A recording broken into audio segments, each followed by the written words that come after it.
The story of the binoculars. In 2004, a post appeared on 2CH that left countless Japanese internet users psychologically scarred. This is the story of the binoculars. I have a strange hobby. It's quite boring, really. Every night, I like to climb up to my rooftop and observe the city with my binoculars. The city at night has a different atmosphere, a tranquility that differs from the hustle and bustle of the daytime.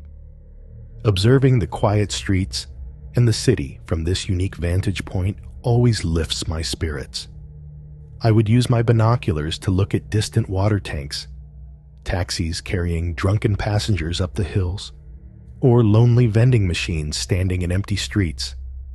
It felt like discovering a hidden side of the city, an excitement that I couldn't quite explain. My house is on a hillside with a long slope stretching westward. From the rooftop, I had a perfect view of the entire slope leading straight towards my house. The sight was quite spectacular. One night, I climbed up to the rooftop again and raised my binoculars. A giant moth fluttered past my view, drawing my gaze towards the slope. Suddenly, I saw something moving rapidly down the hill. It moved too fast to be human. Gripping my binoculars tightly, I focused on the figure. To my shock, it was a naked, skeletal child sprinting down the slope. As I stared in disbelief, the child looked up and waved at me with a broad smile. Could he be waving at me? We were miles apart. But then, he started running towards me. He had clearly noticed me. Our eyes locked through the binoculars, and I froze, unable to comprehend the surreal situation. After a moment, realizing the gravity of the situation, I dashed down the stairs and locked myself inside the house. My mind raced. What the hell was that? What should I do? As I desperately tried to think of a plan, I heard the sound of footsteps climbing the stairs outside. The steps were erratic, not like someone returning home, but more like an intruder exploring an unfamiliar place. My intuition screamed that the source of the footsteps was the same child from the slope. Panicked, I grabbed an iron from the living room to use as a weapon. A while later, I heard footsteps descending the stairs. Trembling uncontrollably, I almost lost my mind when the steps halted right outside my door. Then came a furious knocking and a strange, guttural moaning. It had to be the child from the slope. I held my breath, frozen with terror. After what felt like an eternity, the knocking and doorbell ringing stopped. Silence returned, lasting until the first light of dawn. I stayed in the living room, clutching the iron, unable to move. To this day, I have no idea who or what that child was, but I never dared to use my binoculars to look at the distant city at night again. You never know what might be hiding in the darkness of the city, and that's where the story ends. What do you think? Is this truly the most terrifying story in the history of 2CH? Harumi's fate. I need to confess a little secret. Honestly, if I don't share this, I might go insane. So please, consider this a way to pass the time and listen to my story. This happened 10 years ago. I was working at a bar back then. In my youthful arrogance, I quickly got involved with a girl from the bar in a less than pure relationship.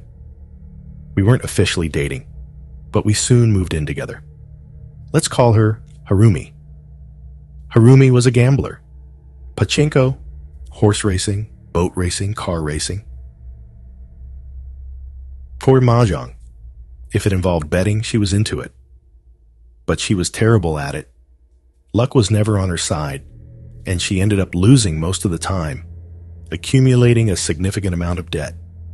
To pay it off, she had to sell her body at the bar. I enjoyed gambling too, but I was more cautious. I only gambled when I had the money to spare. Back to the story. After 2 years of living together, Harumi's gambling debts had piled up to a breaking point. One day, in sheer desperation, she borrowed a large sum from the wrong kind of people. One night, while we were in our apartment, 2 men burst through the door. They were clearly thugs. What happened next was like something out of a movie. After threatening us, the thugs said that if she couldn't repay the money, they would sell Harumi to the red light district. Compared to the bar, the red light district was hellish. Harumi would have no rights, and she'd be forced to serve anyone. Harumi cried and begged for 1 more month to repay the debt. As for me, I had no intention of helping her. Even though we lived together, I had no money to pay her debts and no courage to confront the thugs. I was a coward, a weak and useless man. But if you were in my shoes, you might have made the same choice. Harumi tried to gamble her way out of debt, but a month later, she owed even more. One night, a man who seemed to be a yakuza boss showed up. He looked a bit like Kitamura Kazuki. After scolding Harumi, he turned to me and asked if I was her man and if I could pay off her debt. By then, Harumi owed over 10 million yen. I couldn't possibly pay that even if I sold my organs. To be honest, I wasn't in love with Harumi. She was just a bar hostess, and it was hard to imagine anyone being serious about her. I said, "Take her away if you must," the boss replied. "Then she's ours. But you must swear to forget her and never mention her again." He handed me a brown envelope. Inside was 1,000,000 yen. Disgusted, I thought, I don't love her, but I'm not selling her. I refused. One of the henchmen took a Polaroid of me and threatened to kill me if I didn't accept the money. Reluctantly, I took it. They warned me not to speak of that night, or they would find and kill me. Harumi packed a few belongings and left without a word or a glance back. She was a strong woman. Maybe she didn't care for me either. I had a feeling she wasn't sent to the red light district, but was used for something else. I decided to quit my job at the bar and move, not wanting the yakuza to know my address. While packing, I found a gift box on Harumi's vanity. Inside was a watch I had wanted. I had forgotten that tomorrow was my birthday. Alone in the empty apartment, I broke down in tears. I realized I might have loved Harumi after all, but the reality is harsh. I didn't rescue her from the yakuza. Life isn't a movie where you can act on impulse and erase a 10 million yen debt. The next day, I quit the bar, used the money to move to a northern city, and found a job as a night security guard. I worked there for the next 10 years, forgetting about Harumi. I always wore the watch she gave me. Seeing it made me think of her sometimes. In the north, I lived a quiet life, never getting involved with women, despite people saying I looked like Kawasaki Mayo. A month ago, a colleague, Sasaki, mentioned he had a disturbing videotape. I thought it was an AV and wasn't interested, but Sasaki insisted it was a snuff film, a real one. He invited me to watch it with him at 3 a.m. during our shift. Curious, I agreed. That night, Sasaki put the tape in the player. On the screen was a young woman with her hair shaved off, lying in a large cage. She was motionless, her eyes darting wildly, likely drugged. I recognized her. It was Harumi. I wanted to flee but couldn't move. Then, they released a giant python into the cage. It must have been over 10 meters long. Sasaki grinned and said, "Impressive, right?" The snake slowly coiled around Harumi.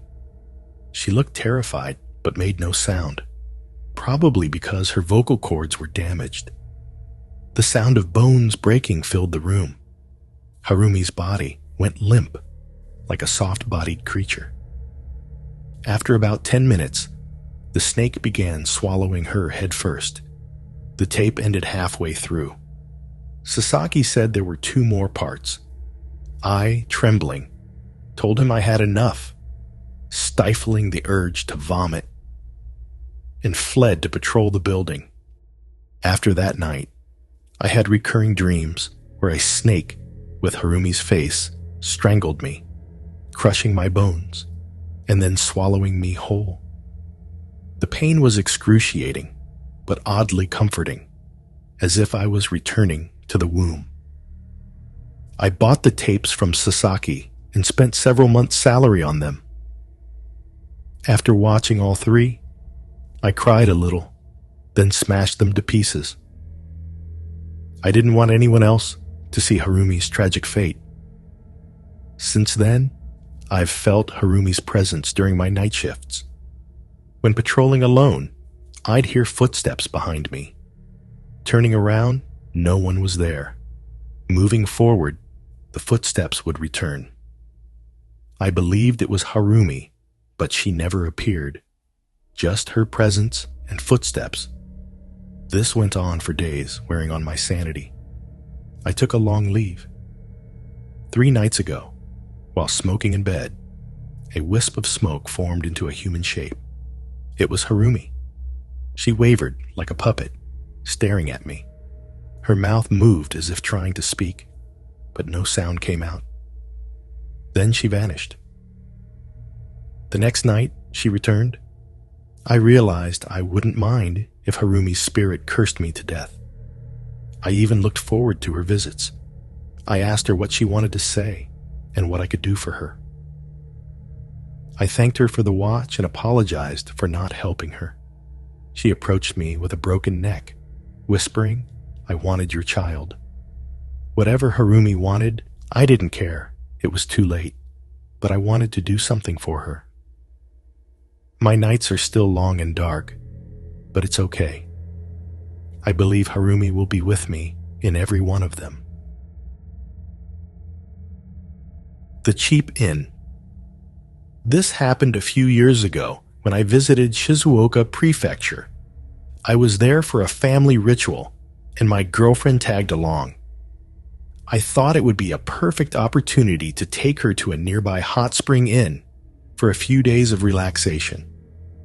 The inn was famously cheap, offering both breakfast and dinner for just 26,000 yen a night. It was strange, though. It never required a reservation.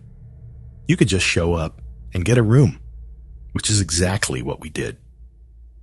We checked in at the front desk, and the staff promptly showed us to our room. It was enormous and absurdly cost-effective, leaving us both in awe. The living area was about the size of 12 tatami mats, and the bedroom, separated by sliding doors, was the size of 8 tatami mats. The room and bathroom were made of cypress wood, giving it an impressive look. Although the room felt a bit dated, it added a classical charm that we both appreciated. After settling in, we headed to the large communal bath for a relaxing soak and then wandered around the inn. Before we knew it, it was dinner time. The meal was lavish: fresh seafood, teppanyaki beef, and a few bottles of sake. We couldn't stop marveling at how great the inn was for the price. It felt like we had found a hidden gem. After dinner, we took another bath in our room and moved to the bedroom. We sat side by side on the futon, turned off the lights, and watched late-night TV. Before long, my girlfriend started to softly snore, and I drifted off while half watching the TV. In the darkness, I was jolted awake by a voice saying, "Are you ready to hang yourself?" The room was pitch black, except for the faint moonlight seeping through the paper doors. I remembered the TV being on before I fell asleep, but now it was off. Had my girlfriend turned it off while I slept? I fumbled for my phone to check the time. It was just past 2 a.m. I could hear heavy breathing next to me. which didn't sound like my girlfriend's usual snoring. I turned on my phone screen to get some light and glanced at her. What I saw made my blood run cold. She was awake, eyes wide open, and grinning at me. The heavy breathing was her exhaling through her teeth. My heart nearly stopped. I shook her and called out, "Hey, are you okay? Are you sleepwalking?" Her gaze was fixed on something behind me. Slowly, I turned my head to see that the sliding door was open, and the living area beyond was even darker. I dared not go there, so I adjusted my phone's brightness to shine more light in that direction. There on the ceiling beam hung something that looked like a sash from a yukata. What the hell is that, I thought. It wasn't there before. My panic rose. My girlfriend was still grinning. And then she whispered, "Use it. Use the sash. Stand on it. Hang yourself." It was like she was possessed. I love supernatural stories, but facing one in real life was terrifying. The woman beside me felt like a stranger. Overwhelmed, I blacked out. When I woke up, the TV was on, playing softly. The sliding door was closed, and the sash was gone. It was just a dream, I told myself. I glanced at my girlfriend, who was still asleep but frowning, her face twisted in discomfort. I gently shook her awake. She sat up, looked at me with a mixture of fear and distrust, and said she had a horrible dream.